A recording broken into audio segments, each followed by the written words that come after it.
Our subcommittee hearing today, the first of this new year in new Congress.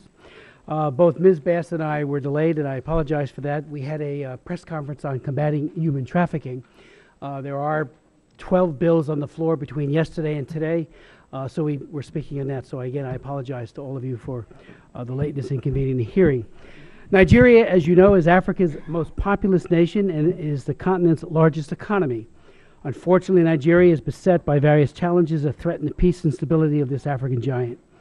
The terrorist group Boko Haram continues its bloody reign of terror, now threatening to establish a caliphate on the model of ISIS.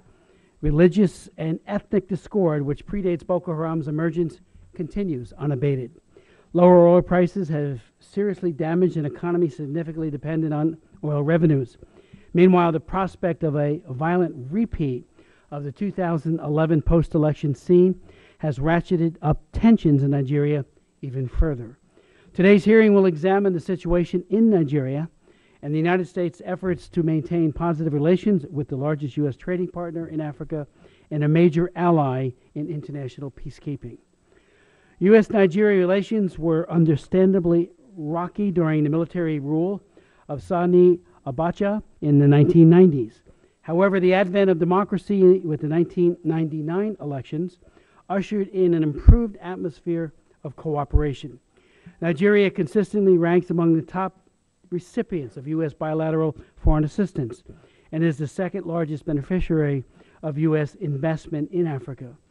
In recent months, though our relations have deteriorated, apparently some in the government of the president feel the U.S. is meddling in their internal affairs, especially when it comes to our noting of a deprival of due process of rights of citizens by the Nigerian military and security forces.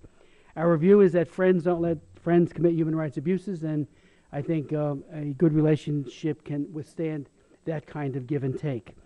Our subcommittee held a hearing last July 10th to examine the complaints that human rights vetting was a major obstacle to U.S. counterterrorism. What we found was that the State Department estimated that half of Nigerian forces would pass muster through the vetting process, which we found is slowed by too few staff working on these important issues. Still, the Nigerian government must be more cooperative itself. Some units in larger divisions may have human rights issues, but if replaced by units without such baggage, there would be created an entirely acceptable division for training. Late last year, the Nigerian government canceled the counterterrorism training of one of its battalions, which now places the entire training program on hold. We are making arrangements for discussions in the near future with Nigerian military officials and members of Congress and the Obama administration to try to overcome the stalemate and resume the cooperation that is absolutely necessary to meet the challenge posed by Boko Haram. As we all know, this terrorist group has wreaked havoc on the people of Nigeria, particularly in the northeast. It is estimated that more than 5,500 people were killed in Boko Haram attacks in last year alone, representing more than 60% of the more than 9,000 deaths caused by this group in the past 5 years. As many as 2,000 people may have perished in the Boko Haram attack on the town of Baga and nearby villages earlier this month. More than 1 million Nigerians have been displaced internally by the violence, and tens of thousands of others are now refugees in neighboring countries. Clearly, Boko Haram violence is escalating dramatically.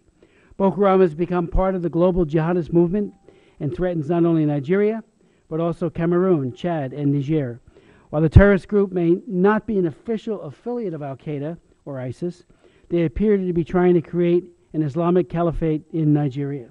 Various press reports estimate that the group has seized as much as 70% of Borno State, with additional territory under its control in neighboring Yobe and Adamawa states. In fact, Reuters calculated by mid-January of this year, Boko Haram was in control of more than 30,000 square kilometers, an area the size of the state of Maryland.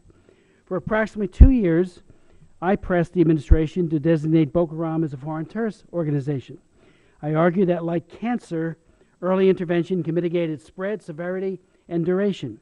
I traveled to Nigeria twice and convened 3 hearings during the last Congress on why an FDO designation might help, only to be told by then Assistant Secretary of State Johnny Carson that, quote, the phenomenon of Boko Haram is one of discrediting the central government in power for its failure to deliver services to people, close quote.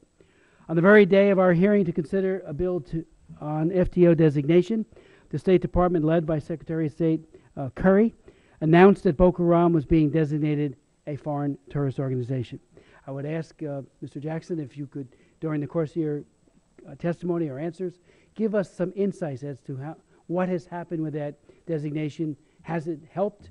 Was it too late? If you could touch on that, I know I and others would appreciate it. Meanwhile, Nigeria faces the prospects of post-election violence after presidential voting on February 14th.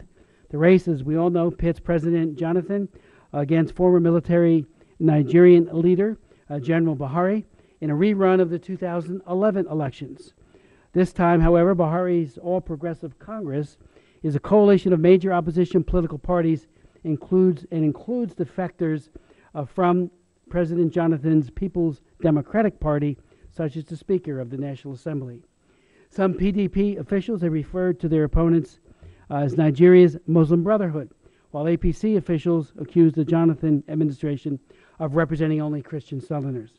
Party spokesmen on both sides have warned of potential violence, and remember, some 700 churches were torched in the immediate aftermath of the 2011 elections. And our hope is that, and especially with the Abuja Accord that was agreed to, that we will not see a repeat of that loss of life and of property. Let me just conclude that today's hearing is just the beginning of our renewed efforts to help Nigeria address the problems that threaten its stability. We must be honest with Nigerians and ourselves about the difficulties we both face. That is why we have asked our witnesses to give their honest assessment of where we are in the various situations that Nigeria is encountering, and to suggest actions our government can and should take to be most helpful. I'd like to yield to my good friend and colleague, Ms. Bass, for any opening comments you might have. Thank you.